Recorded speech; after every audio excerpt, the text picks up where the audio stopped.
Sir, my mommy says nobody should eat alone every night. 7 simple words. That was all it took to stop a man who had spent years convincing himself he needed no one. On a chilly Thursday evening in downtown Chicago, Ethan Walker sat alone at his usual table by the window of a quiet Italian restaurant just 3 blocks from his office.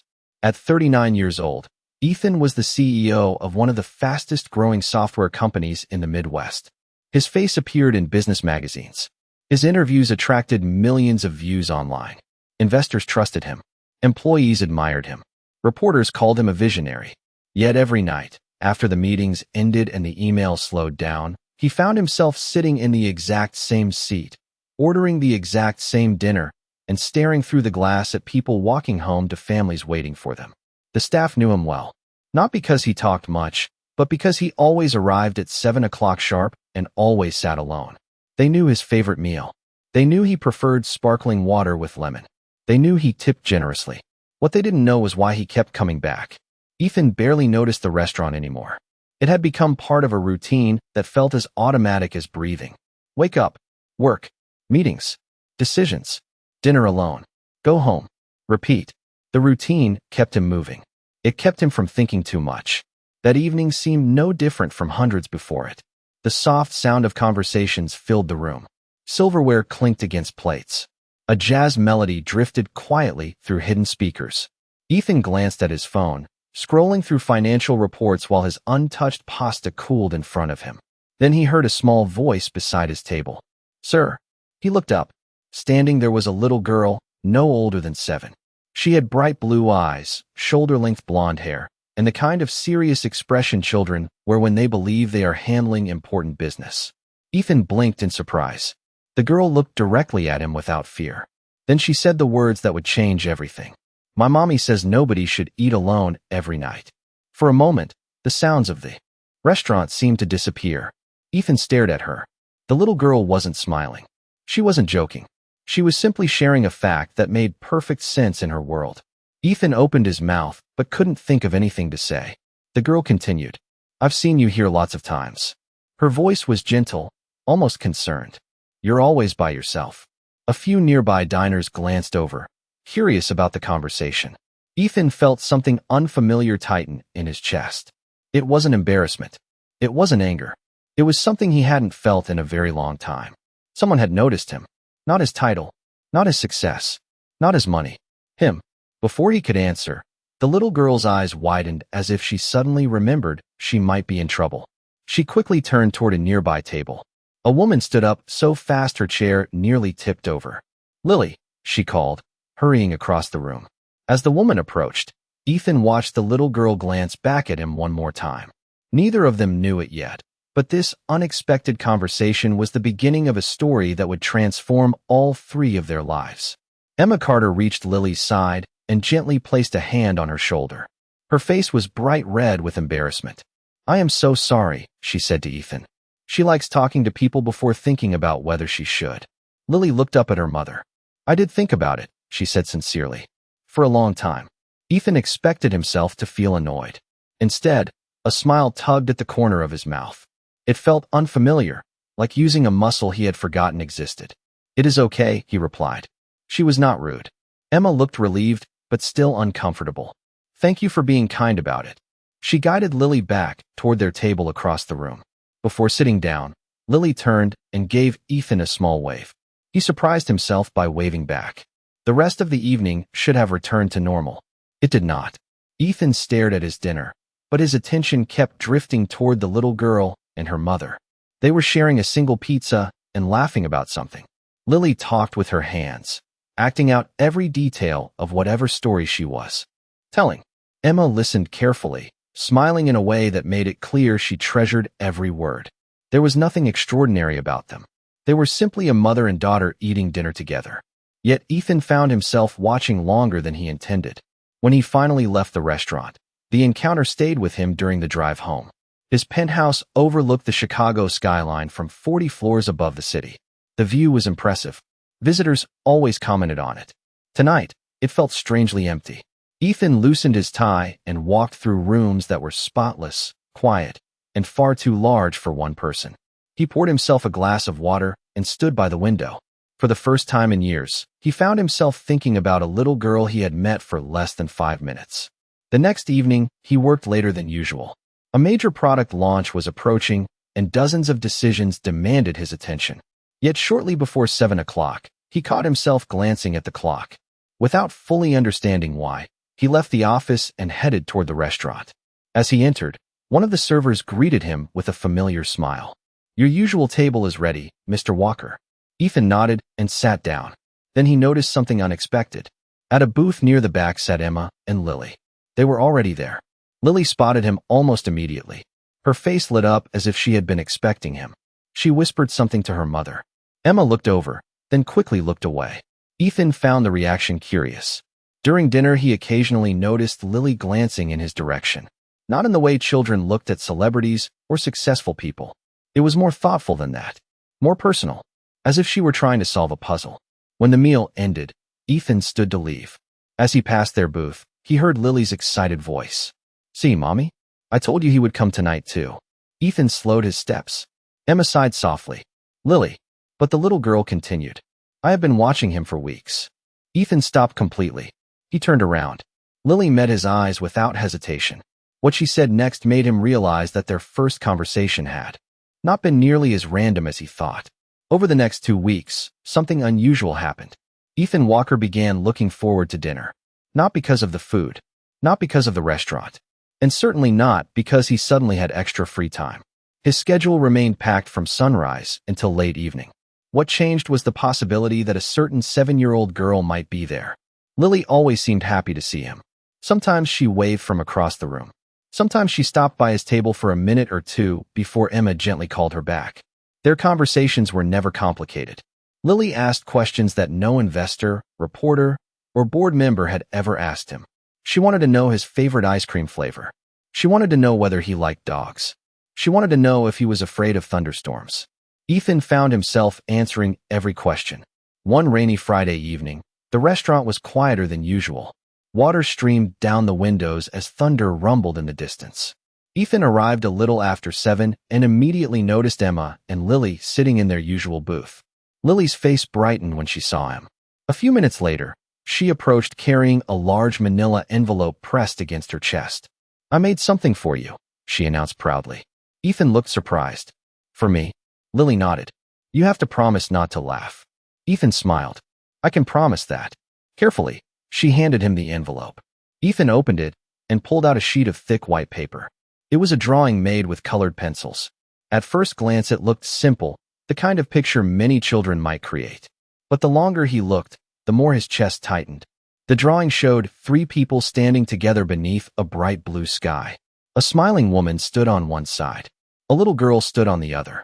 Between them was a tall man with dark hair wearing a blue jacket. Above the figures was a yellow sun. Below them was a picnic table covered with food.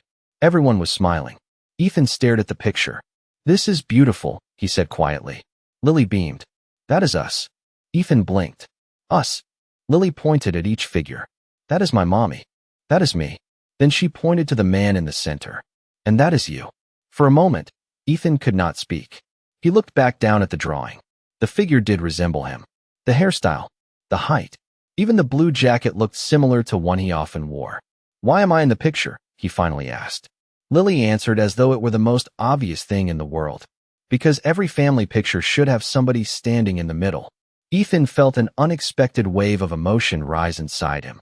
Emma, who had quietly approached during the conversation, looked equally stunned. "Lily," she said softly, clearly unsure what to say. But Lily only shrugged. "He always looks less sad when he talks to us." Ethan lowered his eyes to the drawing again. For years, people had complimented his success. They had admired his achievements. Yet no one had ever handed him a picture that suggested he belonged somewhere. As rain tapped against the window beside him, Ethan carefully folded the drawing and slipped it back into the envelope. Then, for the first time in a very long time, he wondered what it might feel like to stop living alone and start being part of something larger than himself. That night, Ethan placed Lily's drawing on the kitchen counter of his penthouse instead of putting it away. He told himself he would move it later. He never did. Every morning, he saw it before leaving for work. Every evening, he saw it when he returned home. The picture seemed strangely out of place among the polished marble surfaces, expensive artwork, and floor-to-ceiling windows overlooking Chicago. Yet somehow it felt more meaningful than anything else in the apartment. A few days later, Ethan arrived at the restaurant carrying the envelope with the drawing inside. He had spent several nights thinking about it, and even more nights thinking about why a simple picture from a child affected him so deeply. Lily was already there, coloring in a workbook while Emma reviewed documents from her job. As soon as Lily noticed him, she smiled and waved enthusiastically. Ethan walked over to their booth. "I wanted to show you something," he said. Lily looked curious. Ethan carefully removed the drawing from the envelope. "I put this on my kitchen counter." Lily's eyes widened with excitement. "Really? Every day?" Ethan replied. "I see it every morning before work." Lily looked pleased with herself. Emma smiled politely, but Ethan noticed a hint of emotion in her expression as well. For a moment, all three sat quietly. Then Lily asked a question. "Do you have any family pictures?" Ethan froze. The question was innocent, but it landed heavily. Emma immediately looked uncomfortable. "Lily, you do not have to ask people things like that." "It is okay," Ethan said gently. He stared at the drawing in his hands. "Actually, I do not." Lily tilted her head. "Not even one." Ethan slowly shook his head. He had photographs somewhere in storage boxes. Old pictures from years ago. Pictures he had not looked at in a very long time. Pictures connected to memories he preferred not to revisit. For a few seconds, he considered changing the subject. Instead, something unexpected happened. For reasons he could not fully explain, he wanted to tell the truth. "A long time ago," Ethan said quietly, "I thought my life was going to be very different." Emma listened carefully, but did not interrupt. "I was engaged. We were planning a future together. We talked about buying a house. We talked about having children." Ethan paused. Even after all these years, speaking about it felt difficult. Then everything changed. Lily's expression softened. "What happened?" Ethan looked down at the table. "Life did not go the way we expected." He chose his words carefully. "The future we imagined never happened. After that, I buried myself in work. Building the company became easier than dealing with the disappointment." Silence settled over the booth. The restaurant around them continued buzzing with conversations, but for Ethan, everything seemed distant. Lily studied him thoughtfully. Then she reached across the table and placed her small hand on top of his. "That sounds really lonely," she said. Ethan felt a lump rise in his throat. Of all the people who had known his story over the years, no one had summarized it more accurately than a 7-year-old child. And for the first time, he admitted something to himself that he had avoided for years. She was right. The conversation stayed with Ethan long after that evening ended. For the first time in years, he stopped treating loneliness like a problem to be managed and began seeing it for what it really was. It was not a schedule issue. It was not a workload issue. It was a life issue. The following week brought one of the busiest periods his company had faced all year. Meetings filled every hour. Investors flew in from New York and San Francisco. His executive team expected him to remain focused on quarterly goals and expansion plans.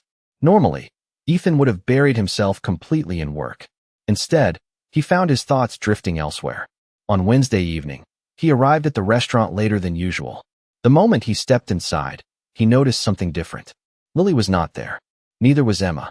Ethan told himself it should not matter. Yet he caught himself looking toward their empty booth several times throughout dinner. The following night, the booth remained empty. By Friday, he found himself wondering whether they were simply busy or whether something had happened. The realization surprised him. Just a month earlier, he would not have noticed if anyone was missing from his life. Now he was concerned about people he had known only a few weeks. The next Monday, relief washed over him as soon as he entered the restaurant. Lily was sitting in her usual seat. She jumped up excitedly when she saw him. "You are back," Ethan said before he could stop himself. Lily grinned. "We were gone." Emma laughed softly. "We spent a few days visiting my mother in Milwaukee." Ethan nodded, suddenly aware of how eager he sounded. "I see." Lily climbed down from her seat and walked over carrying a small paper bag. "I brought you something." Ethan accepted the bag and looked inside. There was a refrigerator magnet shaped like Wisconsin with a tiny painted cow in the center. "My grandma said tourists buy these," Lily explained proudly. "I wanted you to have one." Ethan stared at the inexpensive souvenir. He had received luxury gifts from business partners worth thousands of dollars. Somehow this Simple magnet meant more. Thank you, he said sincerely. Emma watched the exchange with a thoughtful expression. Later that evening, after Lily became distracted with her coloring book, Emma and Ethan spoke alone for several minutes. The conversation felt easier than before, less guarded. Emma told him about balancing work and parenting. Ethan admitted that he had spent years believing success would eventually make him happy. Emma smiled sadly. A lot of people believe that. As the evening ended, Lily gathered her crayons and slipped on her jacket. Then she looked at Ethan and asked a question. Do you know what I think? Ethan smiled. What? Lily pointed toward the three of them. I think we are becoming friends. Ethan glanced at Emma. Emma smiled. For the first time in years, the word friend did not feel distant or uncomfortable. It felt right. And as they walked toward the restaurant exit together that night, Ethan realized something important. The empty spaces in his life were no longer quite as empty as they used to be. 2 days later, Ethan arrived at the restaurant expecting to see Lily's bright smile waiting for him. Instead, the booth near the back sat empty. He told himself not to overreact. People had schedules. Families had obligations. Yet when the server brought his usual meal, he barely touched it. The next evening, the booth remained empty again. By the third day, an uneasy feeling settled in his chest. During a meeting that Friday afternoon, Ethan found himself staring out the conference room window while executives discussed growth projections. Numbers that normally held his complete attention suddenly felt insignificant. As soon as the meeting ended, he left the office and headed straight to the restaurant. When he walked inside, he immediately noticed Emma sitting alone. Relief appeared for only a second before concern replaced it. Lily was not with her. Emma looked exhausted. Dark circles rested beneath her eyes, and the confident smile he had grown used to seeing was gone. Ethan approached carefully. Is everything all right? Emma looked up and forced a small smile. Hello, Ethan. He glanced toward the empty seat across from her. Where is Lily? Emma lowered her eyes. For a moment, she seemed unsure whether to answer. Finally, she sighed. She is staying with my mother for a few days. Ethan sat down. What happened? Emma hesitated before speaking. The company where I work is downsizing. My department was eliminated this week. Ethan felt his stomach tighten. I am sorry. Emma nodded. I have some savings. We will be okay for a while. Her voice remained steady, but Ethan could hear the strain underneath. I just need time to figure things out. Ethan knew she was trying to sound strong. He also knew enough about life to recognize when someone was carrying more than they wanted others to see. Have you told Lily? He asked. Emma gave a faint smile. Not everything. She knows I am stressed. Children notice more than we think. For several seconds, neither of them spoke. Then Ethan did something that surprised even himself. He reached into his pocket and pulled out his phone. I know you do not like accepting help, he said. Emma immediately shook her head. Ethan, listen first. His voice remained gentle. I am not offering money. Emma paused. Then what are you offering? Ethan thought about the countless hours he spent solving problems for companies. A chance to let someone stand beside you while you figure things out. Emma stared at him. He continued. You and Lily spent weeks helping me realize I did not have to face everything alone. Maybe it is my turn to remind you of the same thing. For the first time all evening, Emma's eyes softened. She looked away quickly, blinking back emotion. Ethan understood that moment because he had lived it himself. Sometimes the hardest thing was not surviving a challenge. Sometimes it was allowing someone to care. As they sat together in the quiet restaurant, Ethan realized he had reached a crossroads. For years, he had chosen work over people whenever the two competed for his attention. Now, for the first time in a very long time, he was making a different choice. Over the next several weeks, Ethan quietly kept his promise. He never tried to solve Emma's problems with money, and he never treated her like a project that needed fixing. Instead, he showed up. Sometimes that meant reviewing a resume with her over dinner. Sometimes it meant introducing her to people in his professional network who might know about job openings. Sometimes it simply meant listening. To Ethan's surprise, those small moments became the most meaningful part of his week. Lily eventually returned from Milwaukee, and the restaurant felt brighter the moment she walked through the door. She immediately resumed asking questions that no adult would think to ask. One evening, she wanted to know whether clouds ever got lonely floating across the sky by themselves. Another night, she asked why grown-ups worked so hard if they were too busy to enjoy being happy. Ethan found himself laughing more often than he had in years. Then one Saturday afternoon, nearly 2 months after their first conversation, Lily invited Ethan to her birthday party. It was not a grand event. There were no luxury decorations, no expensive venue, and no elaborate entertainment.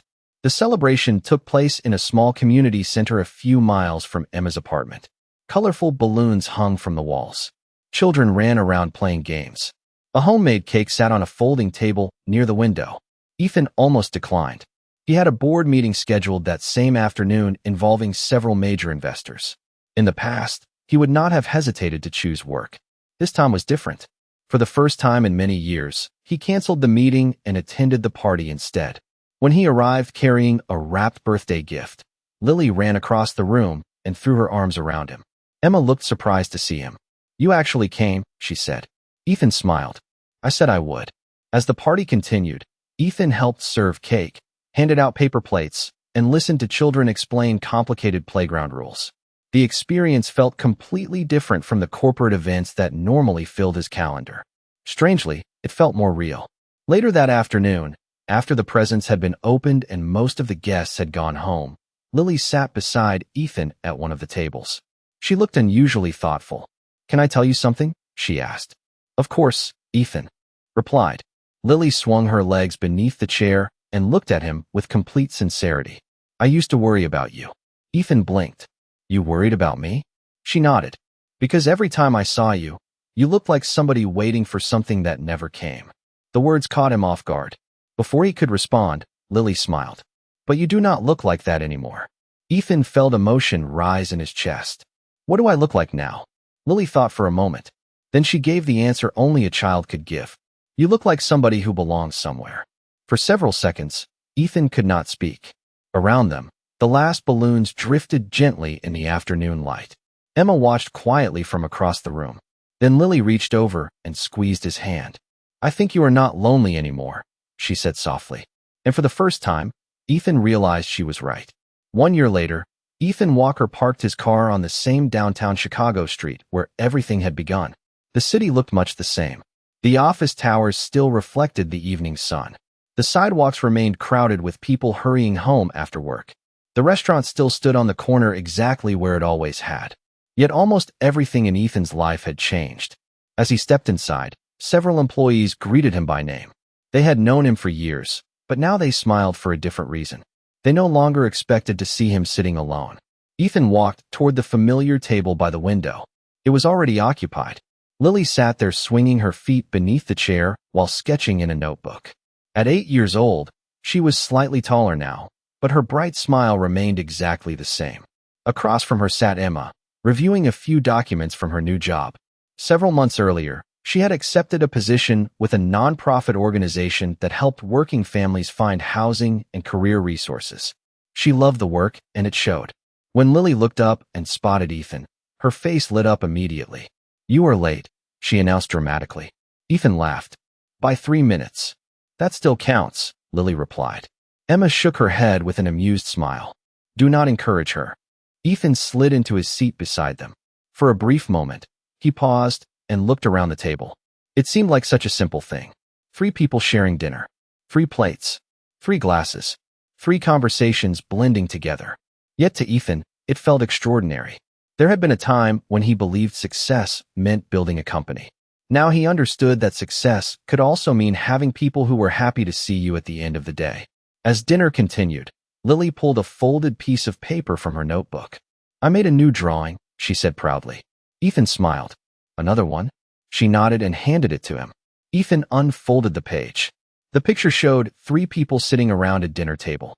Above them, Lily had written a simple sentence in colorful letters. "Home is where people save a seat for you." Ethan stared at the drawing for several seconds. Then he carefully folded it and slipped it into his jacket pocket beside the original picture she had given him a year earlier. Emma noticed the gesture. Their eyes met briefly, and neither needed to say anything. Some things were already understood. Outside, the city lights began appearing one by one as evening settled over Chicago. Inside, laughter filled the small space around the table. Ethan thought back to the man he had once been, the man who believed loneliness was simply part of life. He barely recognized that version of himself anymore. Because sometimes the biggest changes do not begin with a business deal, a promotion, or a life plan. Sometimes they begin with kindness. Sometimes they begin with being noticed. And sometimes they begin when a little girl decides that nobody should have to eat alone. As the three of them shared dinner together, the seat across from Ethan was no longer empty. Neither was his life.